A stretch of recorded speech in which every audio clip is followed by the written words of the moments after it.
What is going on, Pacer Nation? Welcome back to your go-to Pacers podcast. We are not just celebrating the Pacers' 116-110 victory over the Memphis Grizzlies, but Facci, we are celebrating episode number 800 of Setting the Pace. My God, how did we get here so fast? I have no idea. It truly blows my mind. I remember when you and I hit our 100th episode, and that felt like such a big deal. Like, oh my God, I remember we were like, what are we going to do for 100? Like, it's got to be, we got to get this like unbelievable guest and this. And then years later, hey, here we are at 800.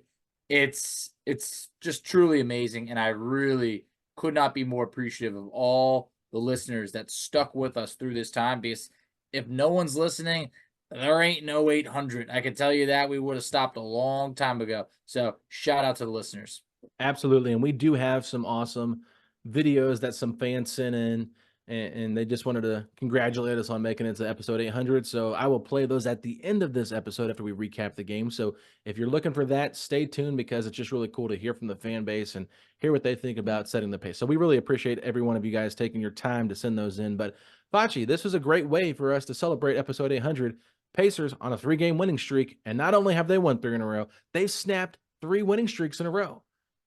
The Sixers had won 6 in a row. They snapped that. The Suns have won 7 in a row. They snapped that. Memphis, the team that's not been very good this year. They have been on a 3-game winning streak. Pacers snapped that without 2 of their, 5 starters. So I think we can say that this Pacers team, they're playing some really good basketball right now.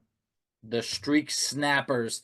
I mean, right now it's been great. And I know, selfishly going into episode 800, I was like, don't go in episode 800 losing to the Memphis Grizzlies, like B to C team, anything like that. But Indiana handled business. And yeah, you mentioned they were without Tyrese Halliburton, Miles Turner, and TJ McConnell. Those are 3, essential pieces of this team. McConnell has provided great minutes. The other 2 are starters. So I thought that this was a game that had a little bit of everything. You had Indiana falling behind in the first half. It looked like Memphis was really in control. Pacers go on a 14-0 run in that second quarter, really make it close. And then they came out the gates hot in the third. And I thought, just like we've said before, it was a collective effort today for the Pacers. 6 players in double figures getting it done. Absolutely. I mean, it was a team effort. And just to kind of highlight all the injuries that were before the game, like TJ McConnell, personal reasons, could not make it. Rick Carlisle did say that he had a sick child. And, he said he might be able to make it into the game, but they weren't counting on it. So he was questionable. Miles Turner, lower back spasms, I believe it was. So that's something to monitor. We know that We've there's heard been, about that back for a while now. We have. yeah, And Turner's well, managed it, but, there's been some back problems, with different players this year. Jalen Smith has missed time with back problems. Andrew Nembhard's missed Yep. time with back. So, we just got to make sure what's going, keep an eye on what's going on there. But definitely there are some back problems going on with this Pacers team. But then Tyrese Halliburton, there was a lot of expectations that maybe he would play in this game, return from the hamstring injury, because Rick Carlisle on that Tuesday when they returned did say that he would be out for the next 3 games. Well, this is the 4th game. So an extra game here now missed for Tyrese Halliburton from the original ruling of him being out. I thought that it just kind of was a little bit of like, okay, when is he going to come back? Rick Carlisle said that he will practice on Monday before they head out to Boston. And if he's feeling good, they're going to see from there. But basically, after practice, it's going to be a day-to-day injury with Tyrese Halliburton. So that's something to monitor. But you mentioned it, just having so many of those key players out that play a pivotal role, it allowed for other guys to kind of have a bigger opportunity here. Isaiah Jackson got more minutes. Jalen Smith takes the start at the center position. Ben Sheppard, once again, gets more minutes as the backup point guard. So Andrew Nembhard, the only real true point guard in this game, kind of looked very similar to when TJ McConnell was the only true point guard against Sacramento. Yeah, and I think that, there's a couple different ways that we could start. I mean, if we want to just start with Andrew Nembhard, Nembhard is starting unit the last 4 games. So they made the switch after their loss to Phoenix. Nembhard's responded. I know a couple games ago against Phoenix, you're like, 6 turnovers. Like, I Philly. don't know. Against Philly, that's what I meant. Against Philly, 6 turnovers to 8 assists. I mean, it just wasn't good. But I crunched some numbers. Since he's moved into the starting lineup the last 4 games, Alex, he's averaging 19 points per game, 8 assists on 55% shooting. And outside of that 6 turnover game against Philly, the other 3 games, no more than 2 turnovers. Mm. So to 7 to 9 assists in that span. So Nembhard's really stepped his game up. So every now and then I'll go back and I'll check the YouTube comments and everything, and people, they just think that we must be like cousins with Nembhard or something. They're like, you guys always back him up. He's played really good lately, and I feel like he's starting to get into a good rhythm. Looks like he's healthier. And we talked about this guy had gone through various injuries to start the year. I'm really happy to see that it looks like he's hitting his stride right now. Yeah, and I thought he had some good moments earlier in the year too. Like he played for like I forget how many games in a row it was, but when Bruce was out, he played some really good Mhm. minutes. I thought next to Tyrese, but now that he's kind of had to kind of shoulder the load there for the point guard position with the starters, and then defend the other team's best perimeter player, it's not an easy task. No. So if you want to call us, backers of Andrew Nembhard, we're in his corner, we're always pounding the table for him. I'm fine with that. I think he's deserving of that. He's a really good player. And he showcased over and over again why this team trusts him to be put into this spot. 37 minutes tonight, that's a lot of minutes. A And lot. so for them to be able to trust him to do that, yeah, the shooting numbers 5 of 14, not the most efficient in this game, but you love that he was able to get things done. And he honestly, to me, had the play of the game when he drove into the paint and he dished it to Jalen Smith for the dunk to give the That was big. Pacers just a little bit of room with it being so back and forth. And the way that he made that pass, like there was not a very clear window, and he kind of just had to. He found it obviously, but it was a very tight window, and he made a perfect pass, and that's just kind of who he is. I think that sometimes people forget just how talented of a player he actually is. No, they really do. And 9 assists to just 1 turnover tonight. Awesome to see. It just looks like he's someone that I don't know. Do you think there's a little bit something extra when he is in the starting lineup? Maybe it's a boost for him. Maybe it is for some other guys that it's like when he's in that starting lineup, it's like I need to just give a little bit more. Like I don't know, I'm the guy. I don't know, whatever it is. It's he steps up when he's in the starting lineup, and I think that's awesome. He's obviously having a bigger role with no Tyrese Halliburton there, obviously no McConnell as well. But hey, he backed it up. It was great to see, and I'm just encouraged by the play that we've seen lately. Because if Nembhard could, it's not even to say keep this up, but give us about 80% of this, we're going to be in a great spot. Yeah, I think part of it to me, Facci, is last year. We know Andrew Nembhard was not really in the rotation to start the season, but then he got in there, I think, a couple games into the season and never looked back. And then they made him a starter relatively soon. And I think that by putting him into the starting lineup so early into his career, he kind of settled into like being comfortable in that spot. So I think that for him, it might just be more of a comfort thing. Coming off the bench, it's a different type of role, and you're kind of asked to kind of almost be like TJ McConnell and bring like this extra juice, this extra energy. And maybe that's just not how Andrew Nembhard is. He's more of just a methodical player that just kind of gets to his spots. But maybe him just getting in a rhythm is just something he likes to do as a starter. And maybe it's more of a beneficial for him to do it that way. I mean, he's had good moments off the bench too. Like it's not like he can't play off the bench, but I think maybe he just feels more comfortable in a starting role. And that could either be as the point guard or as the two guard, because that's something he did a really good job of last year playing next to Tyrese. No, absolutely, and it's just great to see him because we wanted him to have starting opportunities. And obviously, they've been hard to come by given where the Pacers have been at this year. But I think that he was a great fill in the starting lineup. I know they went with McConnell a couple games ago against Phoenix. And I don't know. I like Andrew Nembhard when he's able to fill in for Tyrese Halliburton. Will that still be the case with a healthy Halliburton? I don't expect so. I don't. Mm. And I think before we talk about any of the maybe negatives, there's still a lot of positives to point out in this game. One of them is Ben Mathurin. Yeah, I wanna go Mathurin, there next. I think it's deserving so because sometimes, yeah, we are hard on him. But tonight, 24 points, led the Pacers as a plus 14. But what I always love is it's not the scoring, it's 7 rebounds. Love when Mathurin's crashing the glass. He did all this on 9 of 14 shooting. And I think that when the Pacers were really trying to get their footing in this game, Mathurin had 19 points in the first half. I think he was a big part of why Memphis was not able to pull away in that first half.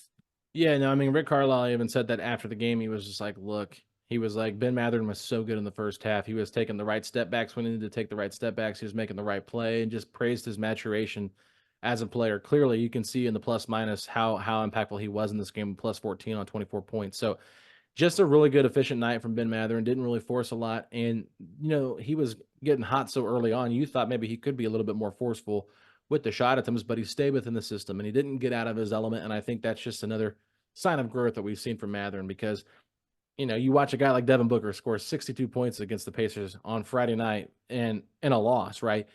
So there's a maybe a tendency to like, oh, I can have a night like this too. I'm getting hot. I had 19 points in the first half. Like, okay, maybe I can get close to 50 if I just keep shooting the ball really well. I mean, that's how good Mathurin looked. I mean, every shot he was taking, it looked like it was going to go in. So Mathurin did a great job of not falling into that trap. And I'm not saying Devin Booker wasn't falling into that trap of scoring too much. I'm just saying Mathurin could have maybe just got out of the system and tried to like force shots. But overall, I just love the way that he played. I felt like he was very tenacious. And this is a Memphis team. Obviously, we know they were shorthanded. Jaren Jackson Jr. is like the only like starter level player, probably with that five that started tonight. And you know, they're just really physical. And that's one thing we know about Memphis, grit and grind. Like that's not really left their, mentality. That's not, and that's who they are. So I just think that the Pacers really toughed one out, and Ben Mathurin was a huge part of that. He really was. It's always great to see. I mean, we shared the stat, maybe last episode about just how much better that Mathurin is when the Pacers are winning. His play translates to wins. When he struggles, the Pacers struggle. It's like they look at him right now to be that scoring option off the bench, and I think that tonight was just a perfect example of Mathurin being everything that he could be. So that was great to see. Then there's a few other performances that were awesome. Look, Pascal Siakam, I think, is really getting into a groove, a rhythm, whatever you want to say. He's doing it. 19 points, 6 boards, 6 assists. He had 2 steals. He does it on 8 of 13 shooting. He just looks like he's having fun out there. And I think that he really enjoys playing with this group. Ever since Siakam was able to, get that first practice in, it just feels like he's far more comfortable with this group, and I'm just loving every second of it right now. Yeah, and I want to go back to another thing Rick Carlisle said, and I'm sorry for constantly quoting Rick It's Carlisle, all right. but when the coach talks about his players and he gives them a lot of high praise, I think it's worth listening to. And he said the last play of the game for them was one of the reasons that we traded for Pascal. This was where Siakam slowed Jaren Jackson down on that, one of those last possessions that the Grizzlies had. And that's where you see the importance of Pascal. It's not just how versatile he is offensively, but it's how versatile he is defensively. We've seen Pascal now play the 5 at times. We've seen him play the 3 at times. We've seen him just kind of be utilized in different ways because that's what he can do. But in this game, I thought he was really in his pocket. He didn't try to overstep. And I think, one of his first made baskets was like off a steal. So it wasn't like the offense was just like running through him or anything like that. So I just felt like Pascal, 8 of 13, really efficient night.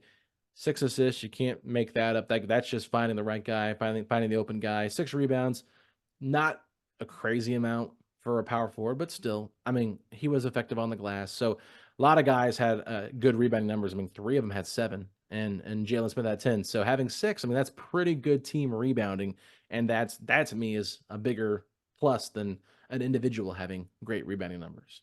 No doubt about it. Before I get into the rebounding, I had the numbers crunched over this 3-game winning streak. Pascal Siakam's averaging just over 25 points per game on 65% shooting Mm. from the field. I mean, he is as advertised and more. I love it that the playmaking has been there. I mean, 6 assists, 4 assists, 10 assists in that span. The rebounds, a little bit all over the place, 6, 7, and 13. It's like you're seeing that this is a special player that is affecting the game in far more ways than just one. But when you mentioned the rebounding, to me, that was something that was very out of the ordinary. We're talking about not only did 6 Pacers score in double figures, that's great. We've seen that a lot. 5 Pacers having 6 rebounds or more, 4 of them with 7 rebounds or more. We've had games where our leading rebounder, there's one person with 7. Maybe Turner has 7 and everybody else has like 4, 5, 6.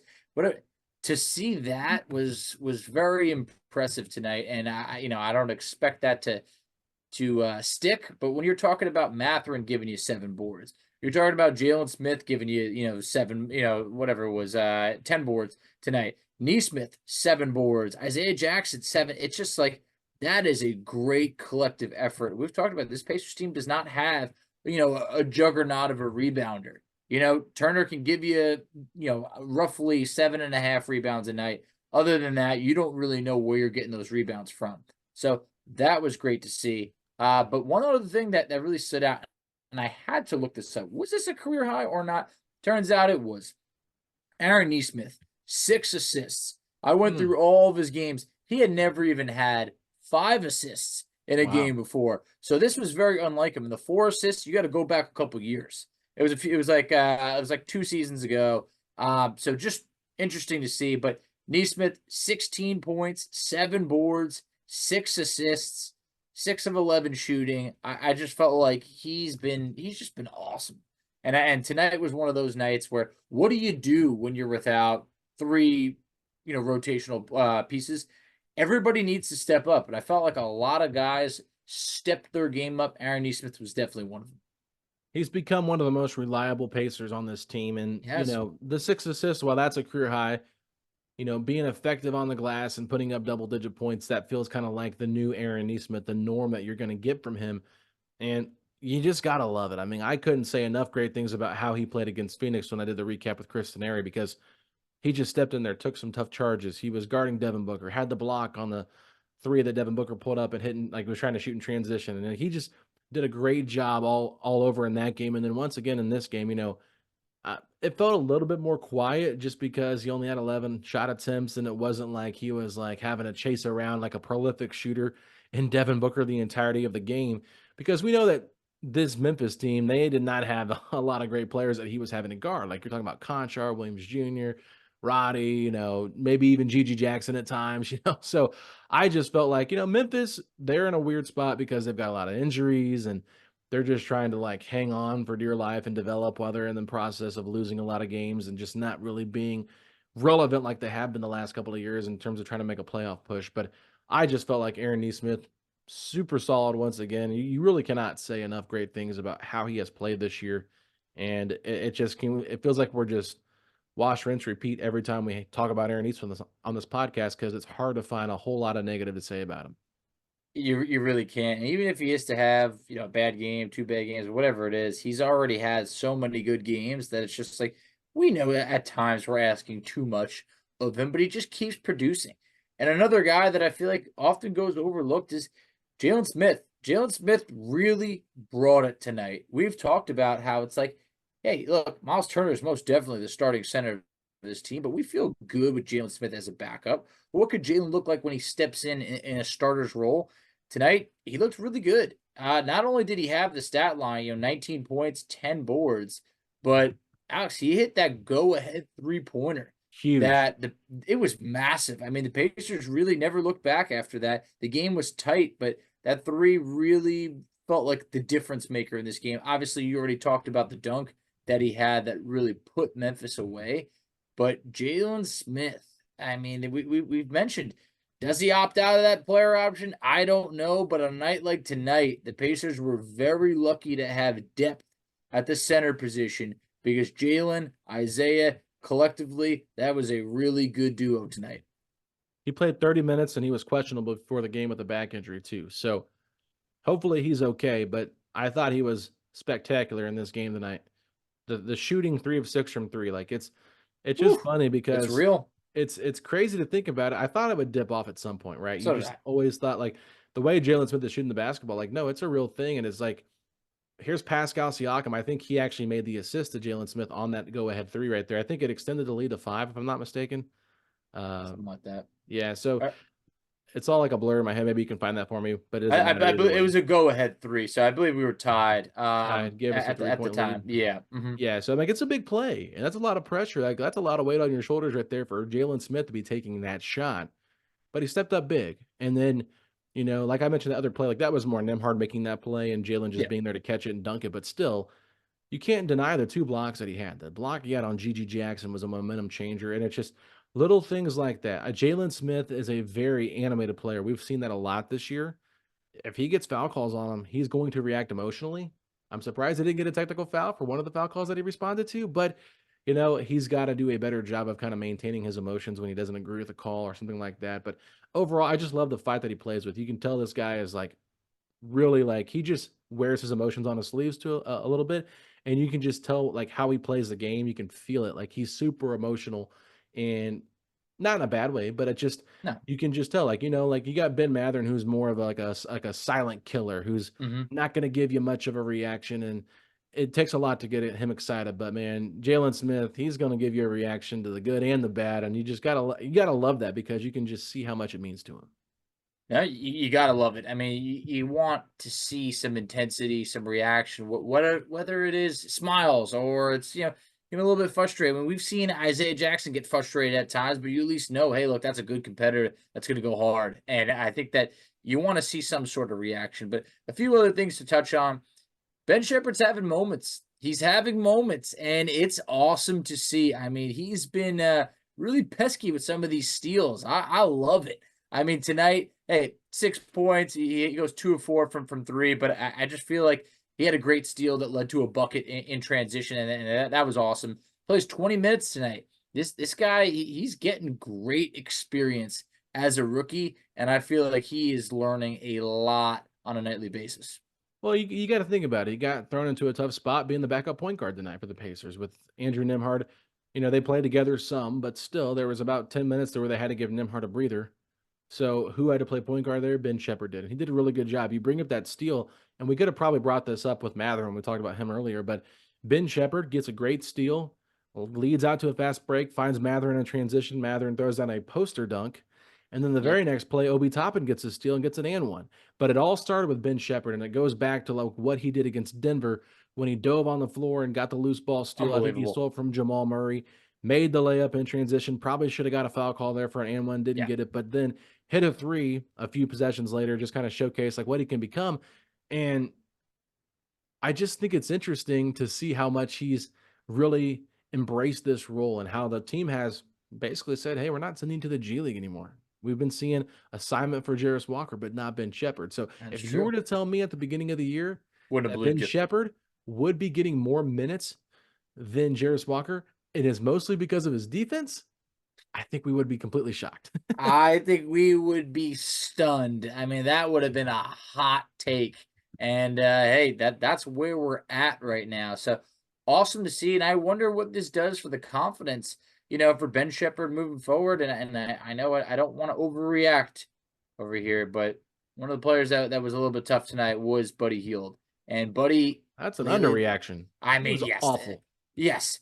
Call it like it is. He was awful, and it's not just this game, Alex. Over the last 4 games, Buddy is 7 of 20 shooting from the field, averaging just 20 minutes per game. Yep. He's 4 of 13 from three. There's really nothing to write home about. I mean, he had a couple games there, 3, 4 assists, whatever it is. They're not looking to Buddy Hield to be the assist guy. So I just feel like right now we're seeing the confidence growing in Ben Sheppard. I think the coaching staff their confidence is growing for him, and I think the fan base starting to look over at Buddy, being like, "Hey, we got about just under 2 weeks left to the trade deadline. You are expiring." I just don't know. We're seeing his role being reduced at a time where the Pacers need to make a decision.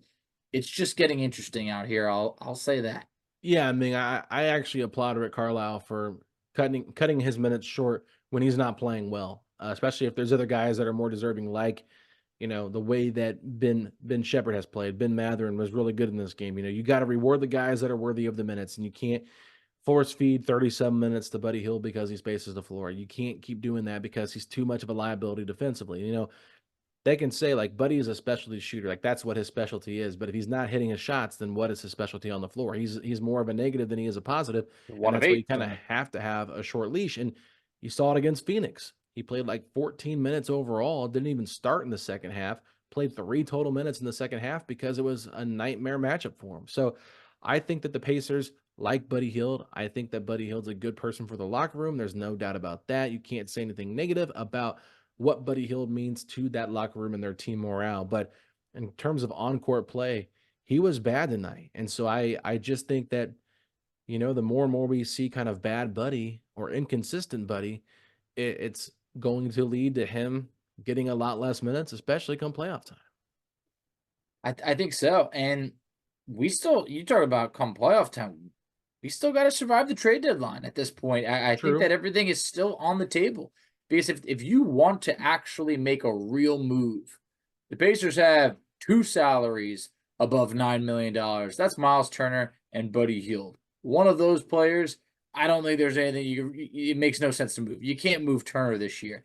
I feel like Buddy Hield is that guy that you gotta kind of take a couple calls and say, well, let's mull things over a little bit, because right now it's like Buddy Hield has an opportunity where if he was playing really good, you could just say, hey, it just doesn't make sense. But right now, I feel like this Pacers team could get to the playoffs regardless. Obviously, if you are going to move Buddy, you're hoping to bring in someone who's also going to help you win games. And you would need 3-point shooting. So I don't know necessarily what they're going to do in terms of that. But right now we're seeing a drastic reduction in minutes for Buddy over the last stretch. I mean, Alex, this month, in the month of January, he's averaging under 11 points per game. Yeah, it's bad. It's just not the Buddy Hield that we've seen in the past that might have been averaging, 18 points per game or anything like that. Still a good shooter, but when the shot's not falling, you mentioned it's hurting the Pacers. And I think that we have come a long way from the games of 4 of 14 shooting or, 5 of 14. I think that Carlisle is using a little bit of a shorter leash. And I think with the play of Ben Sheppard right now, it's just kind of spicing things up a little bit.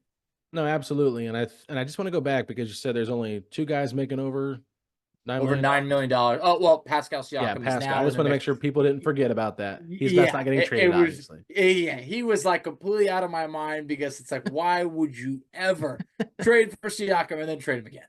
Yeah, so obviously Siakam, Turner, and Buddy are the only ones making over $9 million it is. So that's an interesting thing to look at there. Obviously, Miles Turner is not going anywhere. I think Buddy Hield's the only one in question because he is an expiring contract. They tried to agree to an extension before the season and couldn't do it. So what does that mean for the team? Now, the team might be more desperate to bring him back just because they need another contract like that to trade in the future. Possible. So you're not having to put all these rookie contracts together to make some decent sized money. But at the same time, you got to be very careful with the contract you do give him. So we'll see what happens with Buddy Hield moving forward. Wouldn't be surprised, but I didn't think Obi Toppin played very well tonight either. I thought there were some really bad moments from Obi Toppin. He got pulled, and I know Rick Carlisle was just livid at one. He tried doing a dribble handoff on a screen and roll with, I think it was Nembhard or something, and he basically just gave the ball to the Memphis Grizzly defender and then did not get back on defense and just kind of like watched. And as the play was happening, Rick Carlisle threw his hands up in disgust and just called for, I think it was Jalen Smith to go back into the game. No, it was Pascal Siakam to go back into the game.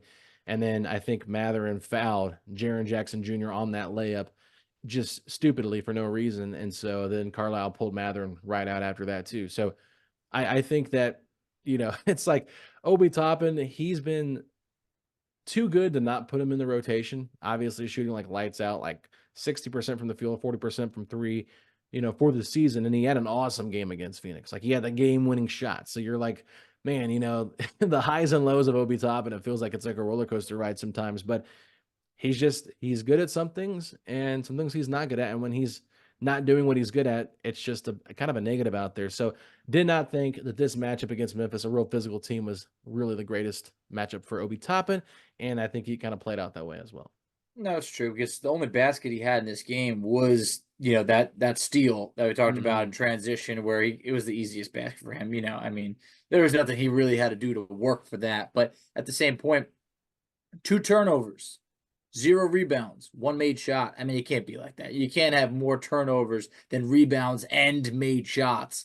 I just feel like that's going to sum up a pretty tough game. But, overall, I think that, hey, Buddy, Obi, they struggled. The rest of the team played real solid. And I think that you could make an argument and just say, oh, come on, it's Memphis. You should have won this game. But Halliburton, Turner, TJ McConnell, they do a lot for the Pacers, and a win is a win regardless of how ugly it looks. The Pacers still held them to 110. It's not like this was some, 130 to 128 shootout by any means. Indiana handled business. Now, the next game that they play the Boston Celtics on TNT. The nation will be watching. I believe that is Tyrese Halliburton's girlfriend's birthday. I believe. It is. You would think the man would like to come back and put on a show. I don't know. I'm going to leave that to not only Tyrese, but also the medical staff. But there's just something that makes me feel that it's like, you know what? These nationally televised games don't come around often for Indiana. And when they've been on national television, they've responded. They've made some noise. Now we're going to play a Boston team that, I'm going to be honest, as good as they are, I'm not shaking in my boots. We've beat them twice this year. Anything can happen. If the Pacers can get healthy at the right time, that would be another opportunity to make a statement. And I just feel like it would be awesome to have Halliburton and Siakam together, national television against the Celtics. I don't know. That sounds like a good time to me. I mean, it sounds like a good time. We'll just have to see what happens. I mean, don't want to rush him back too soon. No, He we could get don't. still hurt because we got to think bigger picture here and not be so short sighted with that. But I mean, I'm kind of excited to see what Halliburton looks like with Siakam again. We saw one game sample size of it, and they look pretty good.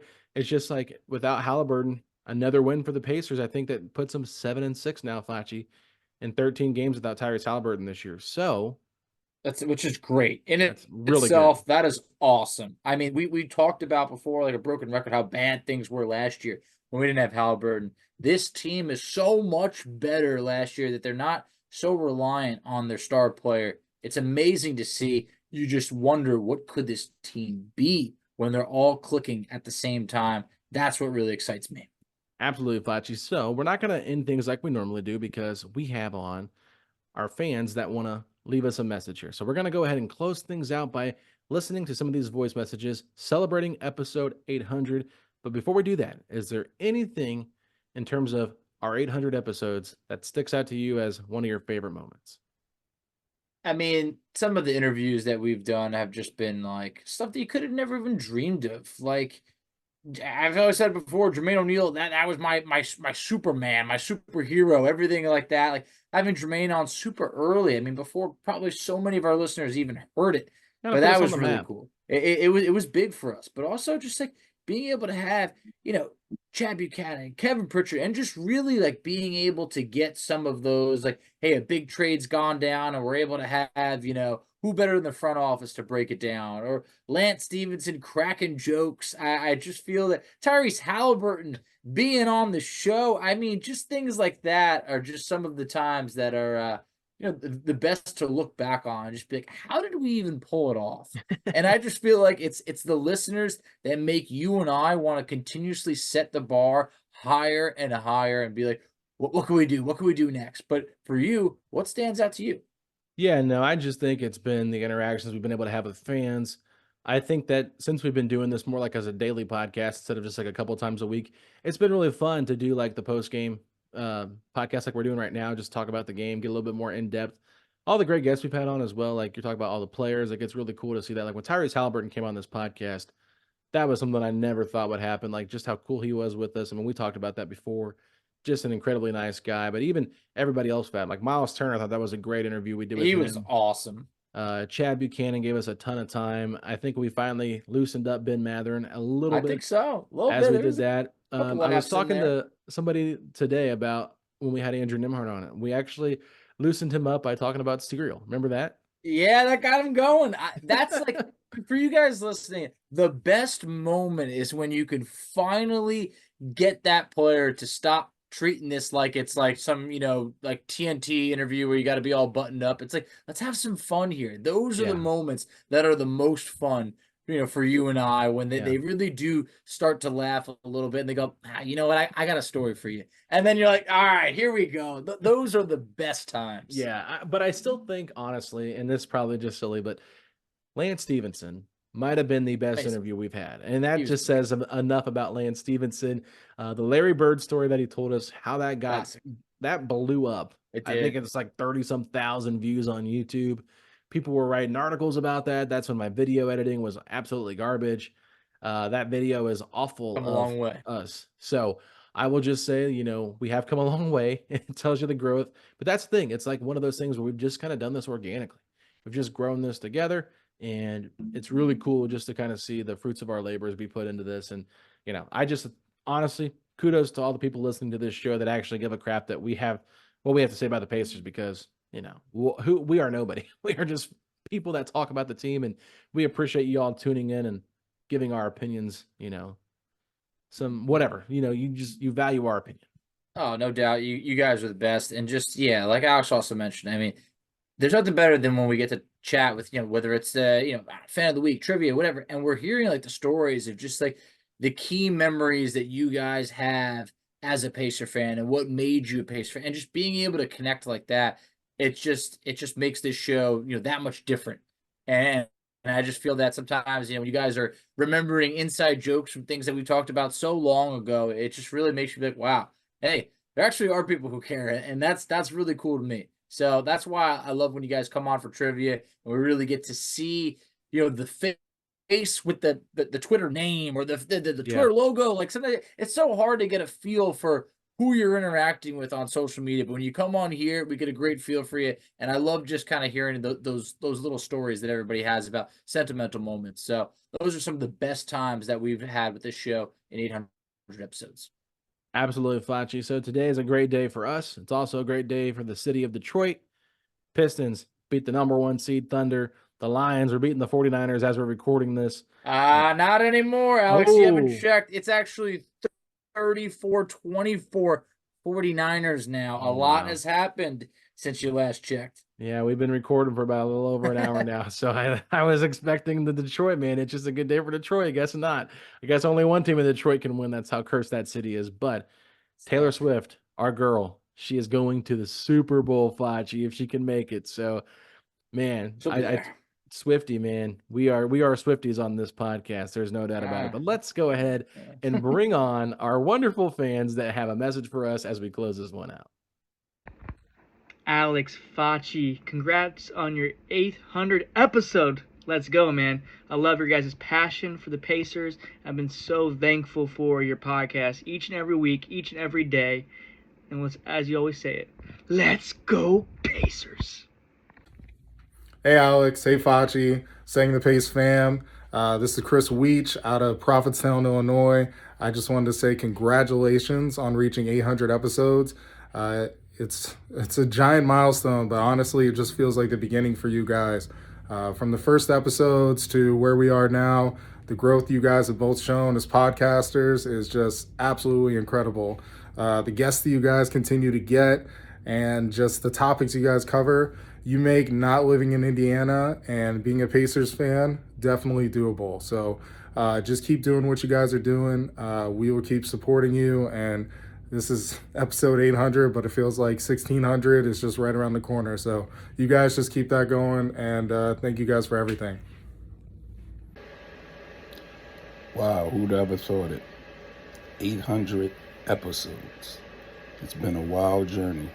I think we first met back when we were all experiencing or about to experience the Paul George dismissal, which followed by, the arrival of the Oladipo experience, which allowed us to experience the Oladipo dismissal. Then we had the Tabernis situational dilemma where fans are choosing each other. And then breaking up to that led to Halliburton, which is the experience that we're experiencing now, which I must say is a good experience because now we get national TV games, people wanting to come to Indiana. It's just a great time. Mama, I prayed for times like this. But anyway, setting the pace is going to the top. In fact, that's a lie. We already at the top, mountaintop. So I look forward to the next 800, more texts, questions, mailbags, and championships. I will talk to y'all later. Alex and Facci, congratulations on the 800th episode of Setting the Pace, the go-to Pacers podcast. This is Rooster and Little Rooster. We just got back from the Mad Ants game, and we're sending this video. So thank you for the great coverage. Love listening to the podcast, and look forward to listening to a lot more as the Pacers continue to win and go from there. So, Little Rooster, if you're excited for the 800th episode of Setting the Pace podcast, hit me with those 3 words. Let's go Pacers. Alex and Facci, congrats on 800 episodes. We love the consistency of the show, the fresh ideas, and especially the trivia. Straight from the basement, we just want to say, let's go Pacers!